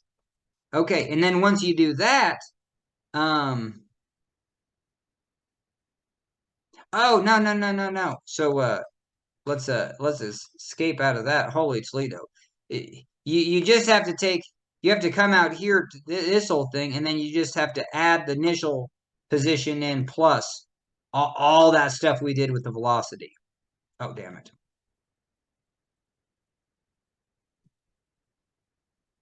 Is this even going to work? I need my calculator, but I think it will. Because what you're going to do, essentially, you got to take a 4.9. That's your, okay, so in the next second, from second one to second two, what's your average velocity? Well, here's your starting velocity, here's your finish velocity. So you take this one plus this one and divide by two. That's how you get the average of these two numbers. Now, even that, like for an engineer, like that almost, I lose my mind. I'm just like, what? You know what I mean? Uh, you would have to draw me a picture and we'd be like, oh, okay. But let's just take, I'm going to do it my count, 9.8 plus 19.50509 divided by 2. We get 14.65. And then we're going to add it to 4.9 and we get, oh, so yeah. So something is up. This isn't exactly correct. Oh, it's because, yeah, we messed this up. So okay, all this is your initial position and then plus your new average velocity. So see the one I'm erasing right now was just total garbage and it probably got you confused. But now we can drag this down and we'll get 19.55. It's all right to make mistakes. But yes, we just wanted to, for that second, between second one and two, we wanted to find the average velocity, which is basically just halfway between. Just guess. It looks like this is 10, this is 20. So it looks like our average velocity is 15. And we're going 1 second. Looks like we're going to increase our distance by 15. This is 5, this is 20. Well, didn't it look like we increased our position by 15? That's the just guess engineering approach where you're just like, hey, let's take a step back and just use just common sense. Be like, oh, okay, what's halfway between these? Isn't that the average? Yeah, this is 10, this is 20. Okay, 15. And we're going 15 miles an hour for 1 second. Well, it looks like we're going 15 meters. I mean, we're going 15 meters per second. I'm sorry, I'm in America. It's tough. It's tough to be an engineer in America with meters per. You got to use meters per second. My God, and it'll take me a lifetime to actually figure out what the hell a meter is. But okay, so yeah, booyah, we did it. And now we can just drag this down because now when we drag this down, we're using this new velocity and this will reduce quite a bit. It went from 9.7 to 9.4. Perfect. And check this out. We almost need to insert there. Just insert. Let's insert a couple. Oh, because we want velocity in miles per hour, and we're going to go to the internet for this. Uh, miles per hour to meters per second. I know that's probably not the way to do it, but so we have 1 meter per second, and we got to increase by 2.23. Let's write this down because we want to be hella exact. 2.23694. I don't know why right now I want to be hella exact, but so we're gonna take our velocity. Oh, whoa. Check this out. We're gonna throw this. Oh, whoa. put this here, booyah. And then we're going to put position in feet. Because, I mean, we're in America. We want to know when we get to 14,000 feet. You know what I mean? Because that's what you base jump. Okay, so now we're just going to say, well, I think I know the conversion. Oh, and this is just X. Oh, damn it. So we need to sayonara there and then go there. Perfect. So this is just going to be your X times 1609 divided by 5,280. 5,000. And I think that's close enough. I'm sure it's like 1,609.4. Who knows? Who knows? Okay, booyah.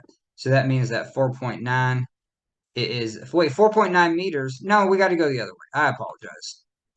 So we got to go 5,280 divided by 1609. There you go.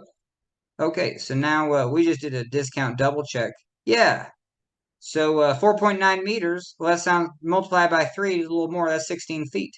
Okay, perfect. And now we're going to take this. This is going to equal the actual velocity times, what did we say? 2.23694. Because I just say 2.25, but it's a little bit less. Okay, there you go.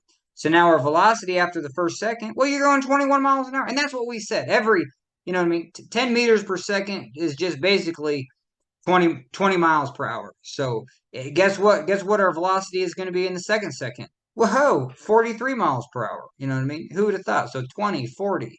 Even after 2 seconds, you're going 40 miles an hour. That's impressive. And what's our feet? You know, is this a 55-foot cliff? Hell yeah, that's perfect. This is a 6. So even just within the first 2 seconds, you're already going off a 64-foot cliff. Now, I'm so curious because we want to put in the ideal. I think you want to hang with me because this is with air resistance. But guess what? Our acceleration, no. So this is going to be acceleration, no air resistance. So we're just going to put NO there and up, NO. Okay, acceleration, no. Well, it's just going to be 9.8 always. And then your velocity, it was going to be 0. And then your position, well, that's just going to equal, well, your position 0. So now your velocity here is just going to be equal to, we're just going to add, is equal to here. That's going to be your velocity. And then your, wait. This is going to be this plus this. It's always good to do it. You don't have to do it. See, this is where Excel. Sure, you can do all your jazz at the second cell. Like, let's say, I think it makes more sense to be like, wait, what's my velocity at the second number one ideal? Well, here's my change in velocity. So literally, my velocity is going to be that. Just type it in. Perfect. And then this you just drag down. That's the same. But now what's my position? Well, my position is, well, what's my average velocity? It's going to be, my position is just whatever the average is times 1 second. I'm not even going to type in the 1. I think we get it. So now we're just going to go, let's just do this divided by 2. Booyah. But now for the next ones, we got to get more creative. We got to say, well, now our velocity is going to be equal to this plus our change in velocity. Booyah. And then our position is going to be equal to, well, we need to find our average velocity. Our average velocity should be 15, you know, I mean, using common sense, and we went 1 second. 15, we should add 15, but let's just say we're going to do, find the average. Well, it's just going to be this plus this, but we gotta put parentheses first, else Excel will just scream at you. Whoa. So it's going to be equal to parentheses this plus that divided by 2. You don't have to get too creative. Now that's our 15, but is that our distance? No, because we actually have to now add this, and booyah. Now we're good to go. I hope that, I don't think that added right. You know, maybe it did though. So we're gonna add add this. Is that right? I guess so. Sure. Oh, that's interesting. It's interesting that our velocity and our distance at time 2 is the same. You know what I mean? Hey, fair enough. Because now we'll just pull all this crap down, and then we'll go to the third second. Oh, and then we got to put in 2 more rows. Insert, because we want to do that same thing, x feet. We want to change it to normal. Well, yeah, we're abnormal in America. Holy Toledo. So, yeah, we're going to take, this is going to equal our velocity. I don't want to write this again, but boop, boop, boop. 2.2364. No, 94. Man, losing it. All right, and then we're just going to burn that down. Yeah, so 43.6 miles an hour, 43.8. So ideally, you go a little bit faster. You don't slow down even a mile per hour. So if you're cliff jumping, air is 0. Air is zilch. You know what I mean? So that it is nice to have this in here. And then we're gonna go position in feet. We're gonna go position in meters. Whoa. Is this equal to position in meters times 5,280 divided by 1609? All right, booyah. And then we're gonna get our feet. Okay, so this next cliff, hell yeah, 144-foot cliff, you're going 65 miles an hour. So I guess that's death. I guess you probably, I mean, yeah, I guess you can't go 65 miles an hour and hit water. Because I think like 90 feet is kind of like that, you're hosed. So, and then see how this isn't good enough for cliff. We only have 3 things. What you can do, um,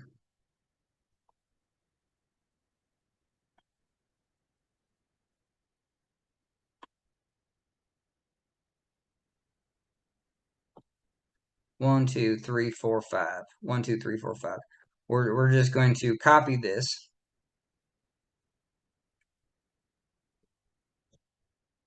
And now we're going to do this. We're gonna say our time isn't this is gonna be a tenth of a second. You know what I mean? So we need to I guess we need to do this. Hell yeah. So we're gonna go 0.1 seconds, 0.2. No, we got to go 0 first. 0.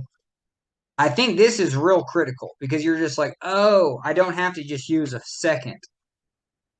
So now my acceleration is 9.8 meters in 1 second, but I'm only going a tenth of a second. So my velocity is going to be equal to 9.8 meters divided by this change in time, which is this minus this. You know what I mean? And there you go. Oh, damn it. No, your velocity is your acceleration.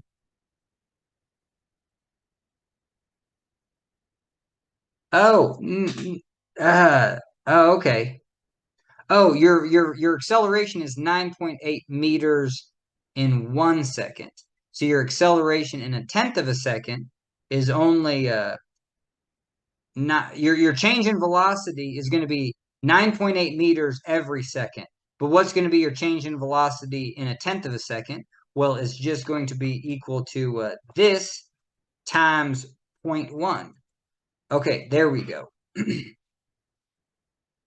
And now our position is that, and I think we're just good to go. And then we'll just take this down, and there you go. So in the first, no, let's work this through. So we're in a tenth of a second, we're only increasing 1 meter per. Our velocity is now only 1 meter per second, and our distance is this. So where are we off? Our oh yeah. So our velocity is this. Halfway in between is just this divided by 2, and then this one is going to be and then so we're gonna add 9.8, and then we're gonna add, so this is where we're off. This one's gonna we'll just this one is equal to our initial velocity plus our change in velocity in that tenth of a second, which is 0.1 times, there you go. And then now we're up to 9.6. And now this distance that we're going to go, this distance is equal to our starting distance plus parentheses, the average between this, so this plus this, divided by 2. And great. So now this is, and then yeah, even in the second time frame, these are the same, but they'll diverge in a second. Oh, and then this is just a 9.8. There you go. And now we can drag it down. Okay. And now we can just drag this actually. Oh, whoa. So we are messed up here because this is 0.2 and there we go. So we're just gonna go like we don't need to go we're just clip jumping. So we're just gonna go the first 4 seconds. No one gets that much free fall. Okay, so now we're going to take these down. You can make a ton of mistakes in Excel, that's all I'm saying. So we actually have to double check to see if this even makes sense. So after 4 seconds, our position is too crazy. So we're off a little bit. So our this is where we're off. Holy Toledo. There you go.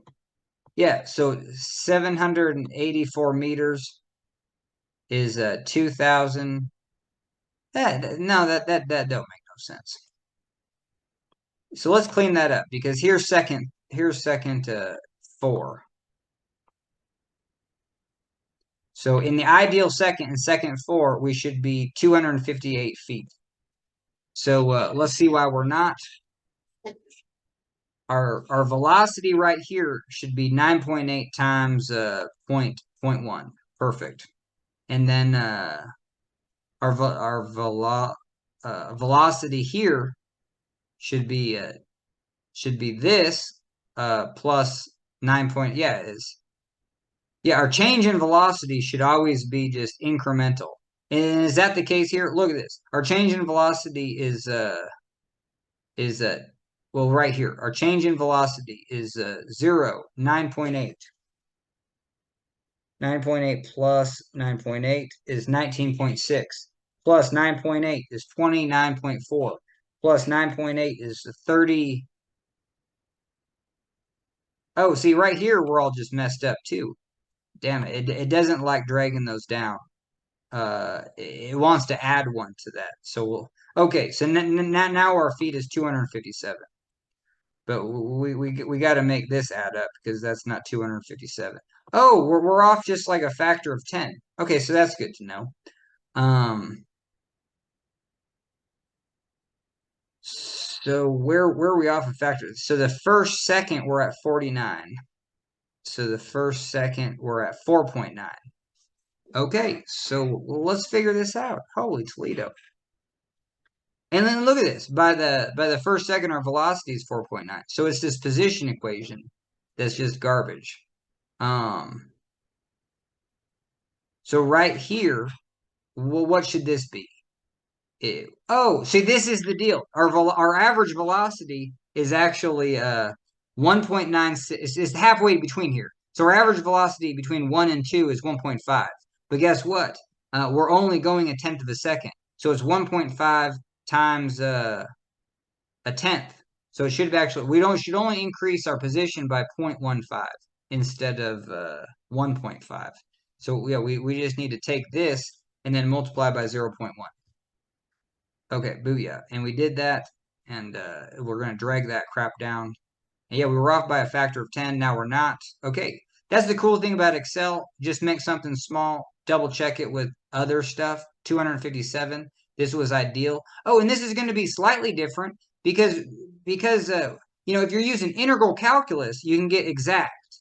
And what would this be exact? Well, position is equal to 4.9 t t squared.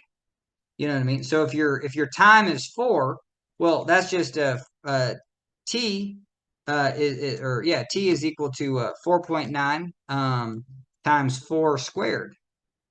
And then if you want to convert, this is just going to be this times 50280 divided by 1609. Yeah, so it's 257 feet, 257.2. So we're just a little bit high on this one. And we're oh no, we're totally right on this one. So that is interesting that this one might be just a little off. There might be still something just a little bit off about, because this is 258.72. Um, so I think this one's just off by like 1 foot. So I don't know. I don't know why this one's just off by just a touch. But maybe there's one of these 9.8s that not the same. No, we be good. Huh. But what about this position though? Because we were saying, oh, here it is. Yeah, this is why we're off by a foot. Because even here we had to say it's a, so this position is going to be this average velocity, which is about 0.5, but times 0.1. So this one has to be equal to 0.1 times all this crap. So yeah, I make every mistake in the book, but I'm getting better at mistake finding. All right, so now this is 25.257.2728. You know what I mean? So hell yeah, now it's exact. Okay, hell yeah. So this is ideal. This is your cliff jumping, and here's your feet. You know what I mean? Let's highlight some of these feet. You know, here's your 55 feet.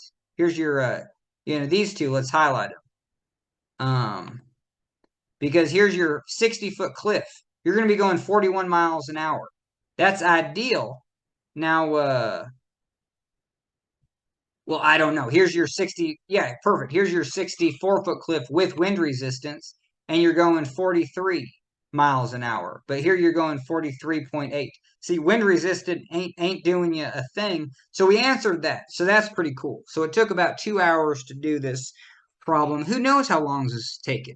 But I finally wanted to answer my question. Is just like, hell yeah. If you jump off a cliff, is wind resistance anything? And the answer is hell no. Like you could go like a total. Well, whoa. Well, oh, this is interesting because we have to do this twice. Because take a look at this. Um, we're gonna change just a couple things because now we can change our C value to 1.0. So we're gonna change that, and we're gonna change our area instead of 0.2. This is gonna go to 0.7 meters, and this is what it would be if you were total starfish. So now, yes, if you're cliff jumping and you're trying to do like the belly flop world champions, which we've all seen once, and you're just like, I need to go to bed because it's 3 a.m. Sure, you jump off a 65-foot thing into like 3 feet of water and you go belly flopping, you're going to go 42 miles per hour, just under 43, but because of air resistance. But if you had an ideal situation, you would be going, well, 43.8. Now these aren't even super accurate because, well, let's go right here. I mean, shouldn't it be? There you go. So this is your ideal. Instead of 43 miles per hour ideal, you're going 42. So you're going 1 mile an hour less by going spread eagle. So that really doesn't really matter. But let's change this back to our original because we want to go feet first, and we want to first know how long, and this is 0.2 meters. We want to know how long it actually takes to get up to terminal velocity. So we want to be looking at this, and we want to see basically when it gets to its highest. So we're going to go here, go down like that. Man, I think we just got to take this just out to crazy town. You know what I mean? Hell yeah, we got like 5 minutes of free fall. That's way a lot. Okay, perfect, because that's how many seconds. Now we're going to take all this. We got to drag this on so it doesn't just get all crazy. Yeah, there you go. So we're going to drag that down.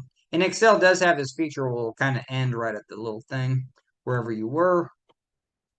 Okay, so let's just drag these down. It's fun to get that error message and be like, oh, no. We be chill. We got you covered. So let's get the error message. Or just zeros. Those are zeros until we drag these down.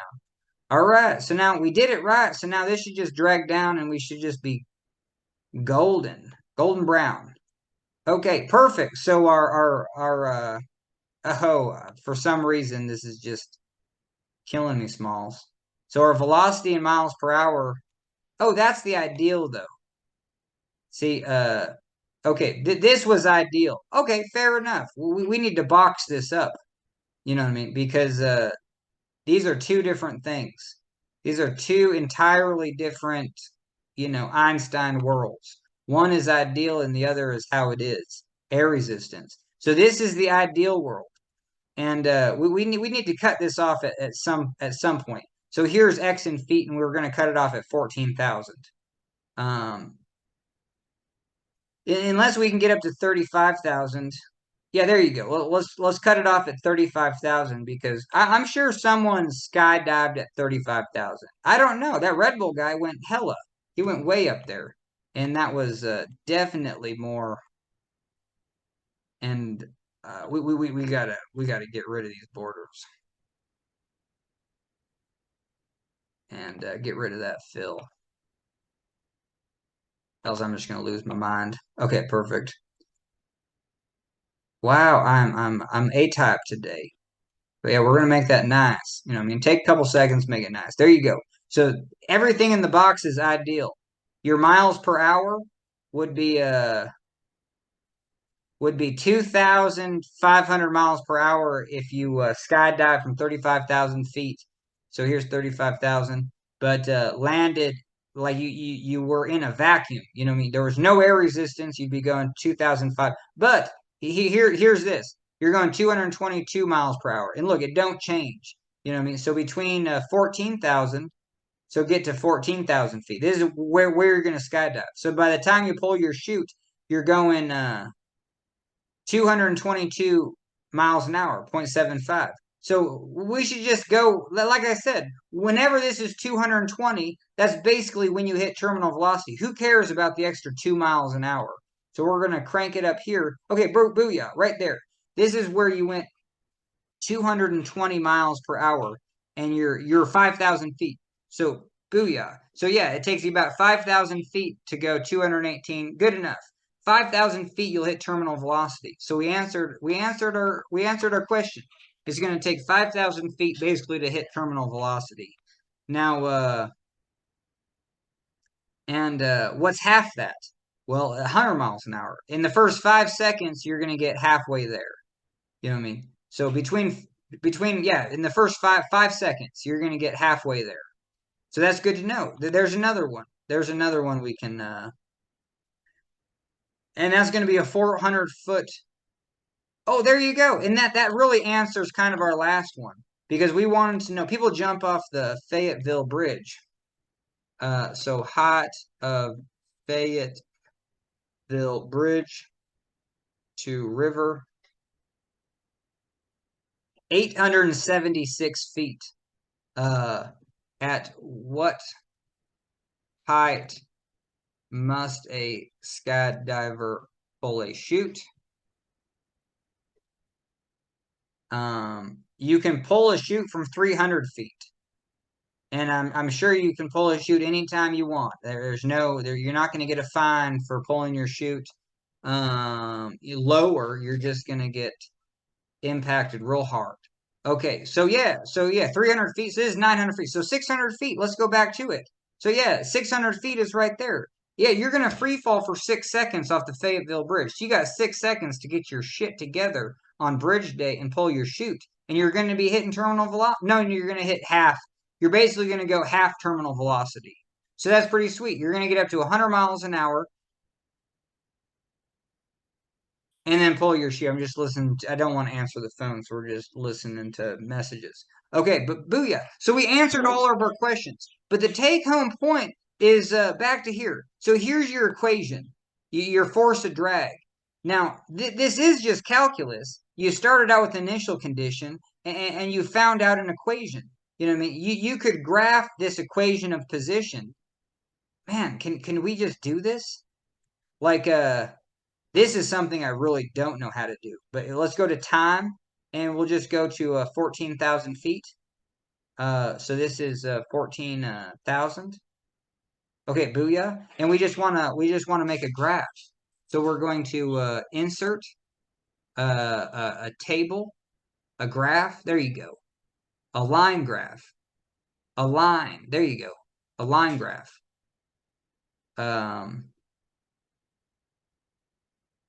Oh, and then where do we want it to be put?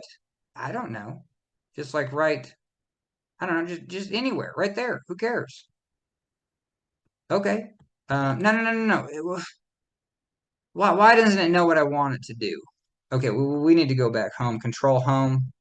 Uh, we just need to get real simple. I mean, just anything. Look at this. Just that. I don't just about. I don't care. Just anything. There you go. No, no, no, no, no, no, not that. Um, I don't want to edit this video. How do you make a quick line graph? Charts.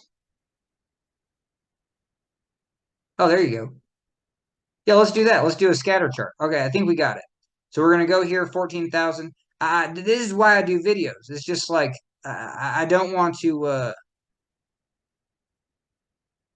I don't want to waste any of my time, even though that's exact. There you go. No, that doesn't make sense because that's showing position 4,000 feet. Oh, no, no, that's fine. That's fine. So here's your position graph. Yeah. You're going to yeah, here's your slope. I don't know. I think the one that we want, the graph that we want is we're gonna go this to 14. Man, we got to do this. We want to do velocity because our velocity, that's what stops. So we're gonna go to 14, 14.1, and then we're gonna go here, and we're gonna go, and hopefully it doesn't do it in reverse. Okay, now we're gonna scatter. Man, please don't mess this up. Insert, scatter, scatter. There you go. And check that out. Okay, so this is a log graph. Look at this. This is a log function. So this is why actually Excel is way better than a TI. I don't know. Maybe it's not. But sometimes TI-83 graphing calculators are just a bear to work with. You can't even zoom out where you want to zoom out. But there you go. Now this isn't going to be very useful because like I don't know. You probably can't even pick up values. It doesn't show you values, but there you go. So it's going to take you 10 seconds to get pretty close to, well, it's going to take you about 20 seconds to get up to terminal velocity. Now, is that what we said? Hell yeah. We said right here, right at 22 seconds at 5,000 feet. Oh, that was the other part of it. Yeah, it's going to take 20 seconds of free fall to hit terminal velocity. Good to know. And within the first 5 seconds, you're halfway there. And that kind of makes sense. I mean, it's kind of that velocity squared. You know what I mean? So it's gonna, for the first 5 seconds, you're halfway there, and then I don't know what I'm saying, but there you go. I think we did it, and but this is a logarithmic graph, so you actually want to make a graph of like the heights of people. The heights of people don't just keep going up; they hit like 5, 6, 7. Maybe someone's 8 feet, but the average is just 5, 6.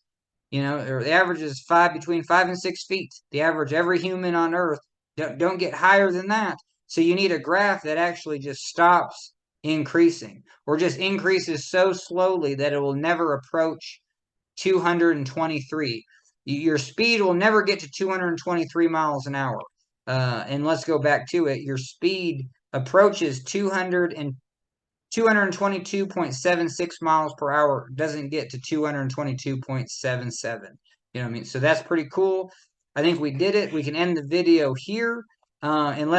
But yeah, sky's the limit. You know what I mean? I'm glad we did the ideal because you're just like, whoa, if the earth was a vacuum and then you fell to the ground, but this is real deal because guess what? Guess what's a vacuum? Like the moon. The moon, great. It has littler gravity, but you can't just fall towards a no atmosphere moon and expect air particles to slow you down.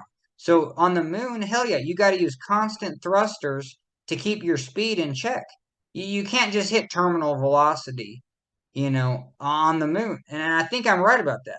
For all intents and purposes, I thought the moon had zero atmosphere, just zero, zilch. So if you're at 35,000 feet above the moon and then you just fall towards the moon, well, let's do it. What's the gravitation of the moon? So we're just going to type it in. Gravity of moon. 1.62. And this is the cool thing about Excel. Like I can get these graphs out of here. I just want to escape. I just want to delete. There you go. Delete that graph. All right, and I got to get my zoom out of the way. Okay, perfect. So what was it? It was 1.62. So all you had to do is just 1.62. And we got the moon, baby. You know what I mean? Just like that. So that's why Excel. Do your math in Excel. You know what I mean? And you can get faster at it. And I would do it in Excel I would do this until you can get pretty good at it. It's just like using a TI-83 calculator. There's no reason to integrate anything because even if you do integrate, do it in Excel first like this so you can actually double check to make sure you didn't make mistakes. Holy Toledo. But now, if you were at 35,000 feet, oh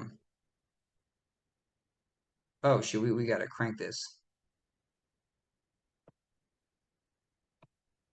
Oh, that wasn't the one we wanted to change anyway. We want to change this. 1.62. And now we're going to crank this all the way down. And booyah. So now we got to go up to 36,000. Oh, no. No, we had it. 35,000 feet. You're going to go 420 miles an hour. So that's different because now we're going to go back to what we had it. You would have gone 2,500. Now we're going to go forward. So now so on the moon at 35,000 feet, normal cruising altitude, you fall out of a plane.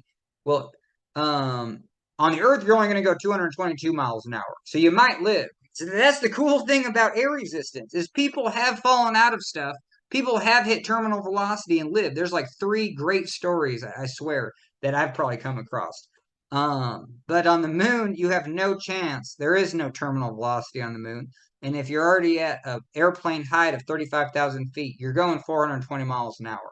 But you're not, if you had a vacuum chamber at 35,000 feet on the Earth, yeah, you could go 2,500 miles an hour. Because MG, baby. And your velocity, well, oh, never mind. Okay.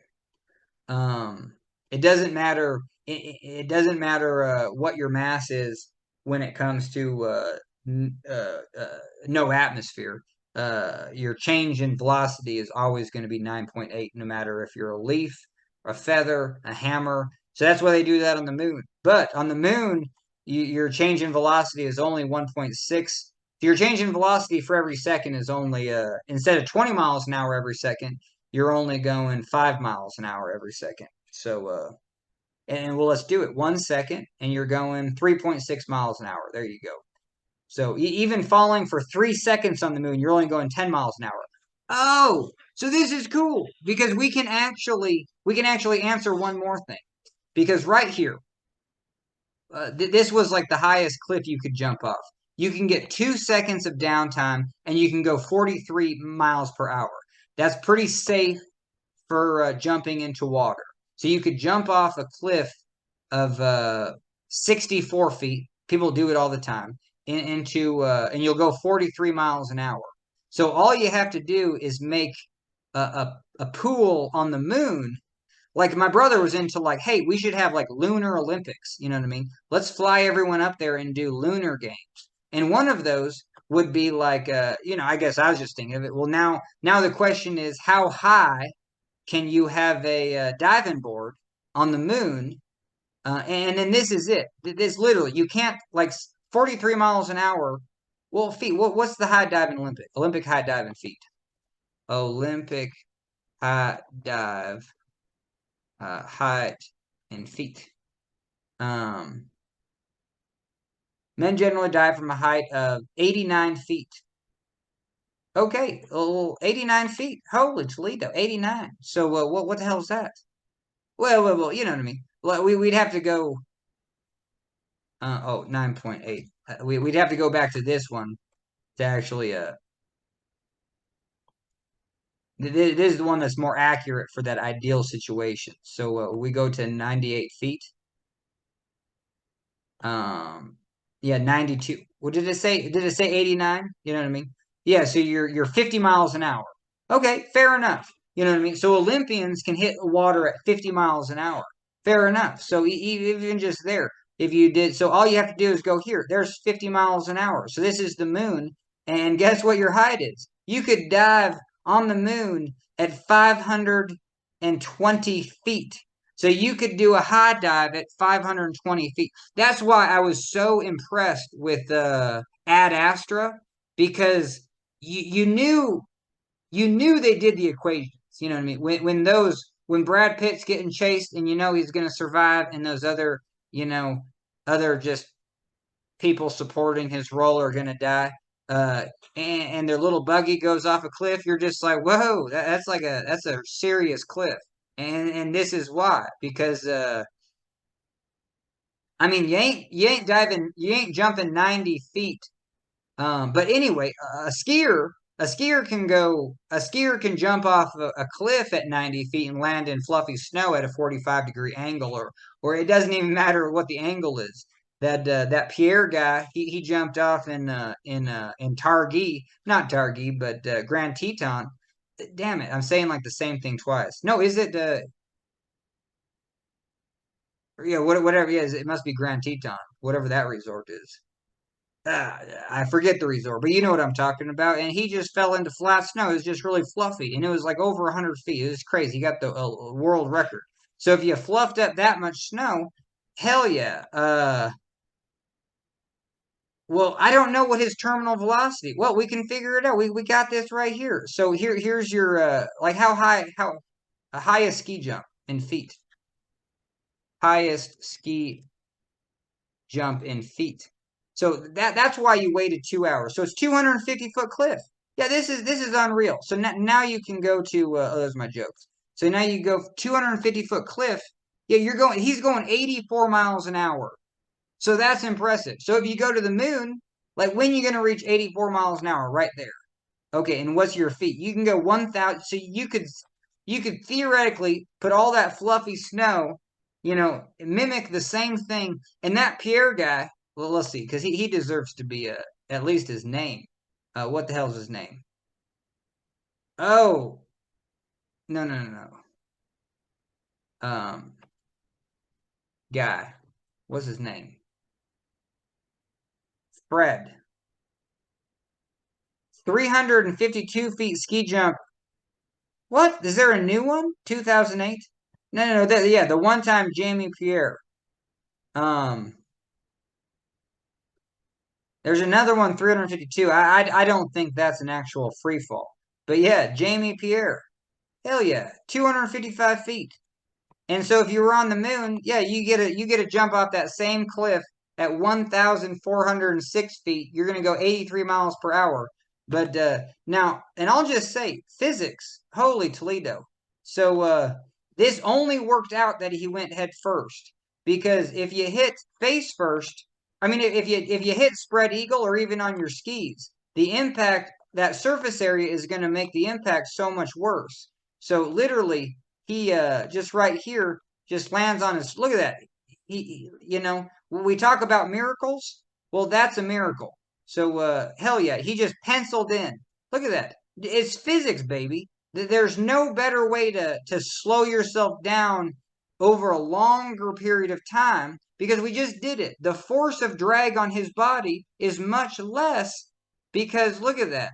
You have the density of the snow. You have the surface area in a totally vertical position.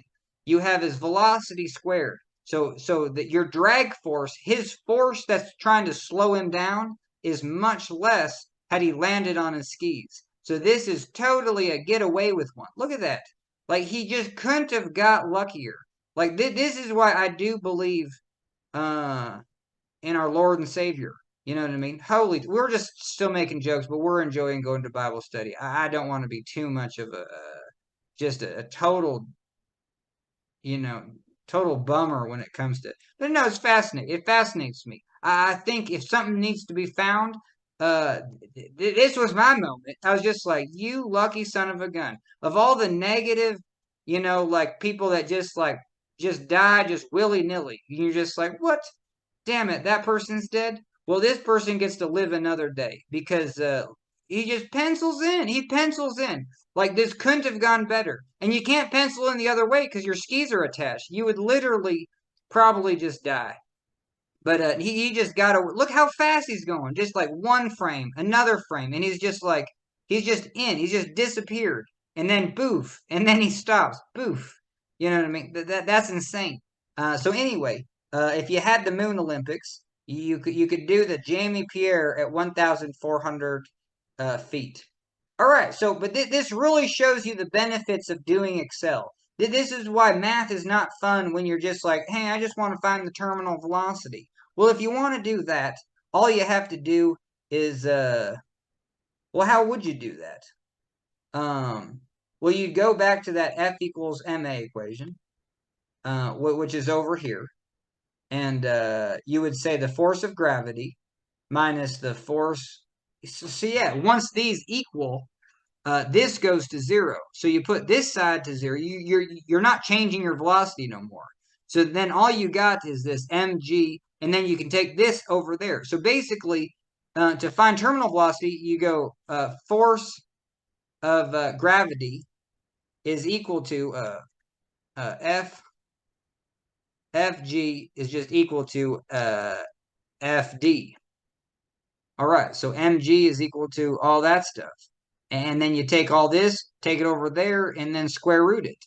You know what I mean? You basically, yeah, and then you get your velocity. Oh, so yeah.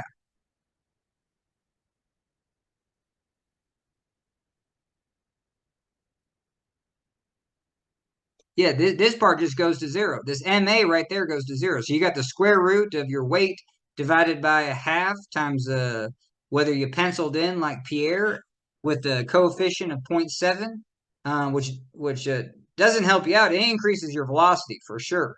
And then your density of the air is just 1.2, and then your area, surface area, also, as Pierre did it, wasn't that great because he penciled. Well, he's probably tumbling through the air. So, and we said that didn't really matter anyway. But that's how you get terminal velocity. All right, so I'm about done. Unless you think of anything else, we can. But hell yeah, we did it. We spent about all day trying to do an equation, and we'll do this faster. But I don't know. I don't think it's worth doing faster. I think we actually want to go slower, go through the steps, be like, whoa, it's so nice to go back to the basics. Because even just that last 5 minutes, you're just like, what the hell are you talking about? Yeah, I hate it when just physics are just like, oh, well, this is just force of gravity minus force of drag is equal to ma, and then ma goes to zero, and then you got fg is equal to fd, and then you solve for velocity and you get the terminal velocity. But can you find any other velocities that way? No. So let's just start with the starting conditions. Hey, we're starting at a plane, zero. Starting with zero velocity. We just jumped out of a plane. I guess we're on the moon. You know what I mean? And guess what? Well, this is ideal, but over here, hell yeah, we're on the Earth, and then there's the force of drag. So our acceleration, we can already put that part of the equation in, and then we can just do it piece by piece to get to get a graph that would just require more integration than I want to do. I don't think I want to integrate. That's a magic trick. Integration is literally just a magic trick. Like, it's not a magic trick. It still is a magic trick. But this is what you want to learn first. Because all this was adding two things together and dividing by two. Like, that's all integration is taking a small little segment, adding two things together, dividing by two. It's literally that simple. So you're taking an equation that, like, once you integrate it, you know what I mean? It just gets more complicated after each integral. And you just make it simple just by throwing in this. All right, so we're going to do more of this, and I had a good time. And guess what? That's a video.